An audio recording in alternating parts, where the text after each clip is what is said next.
হচ্ছে। ভাবছি সিএসএস এর পক্ষ থেকে কি কাজ করি। কেন রে? সামনে বাঙালি তথা ভারতে এত বড় একটা উৎসব আসছে, আর সিএসএস এর কোনো কাজ থাকবে না, তা হয় নাকি? উৎসব? এখন আবার কোন পুজো হয়? আরে সব পুজোয় কি দেবতা লাগে রে?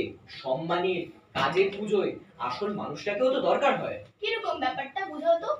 আচ্ছা বল দেখি, দোসরা মে কি তোরা জানিস? কি নাটক? ভারতের কোনো গর্বের দিন? অবশ্যই গর্বের দিন। সেই দিন হলো এক জিনিয়াসের জন্মদিন, সত্যজিৎ রায়, যিনি বাঙালিকে নতুন করে ভাবতে শিখিয়েছিলেন। তাহলে সিএসএস এর পক্ষ থেকে তাকে সম্মান জানালে কেমন হয়? দারুণ ব্যাপার।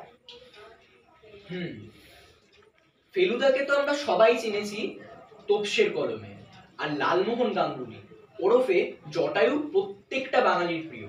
কিন্তু ফেলুদার গোটা উপন্যাস জুড়ে আমরা কিন্তু আরো একজন শিক্ষককে খুঁজে পাই। কে সে? কে সে? তবে শুনো এবে অভিজ্ঞের বাণী, দেব দর্শন হয় যেন বহু কষ্ট মানি। আরে সেই শিক্ষক আর কেউ নয়, বুঝলি?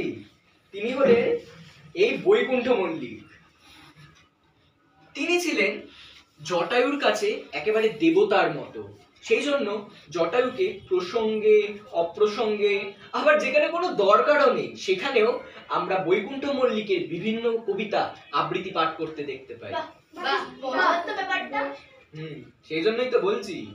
তাহলে সিএসএস এর পক্ষ থেকে এই ব্যাপারটা নিয়ে কাজ করলে কিরকম হয়? নিশ্চয়ই ভালো হয়। আমরা আমাদের নাচ, গান, লেখা, ছবি আঁকা এই সব কাজের মাধ্যমে এই মানুষটাকে তুলে আনবো, আর আমাদের সবার পক্ষ থেকে শ্রদ্ধা জানাবো সত্যজিৎ রায়কে।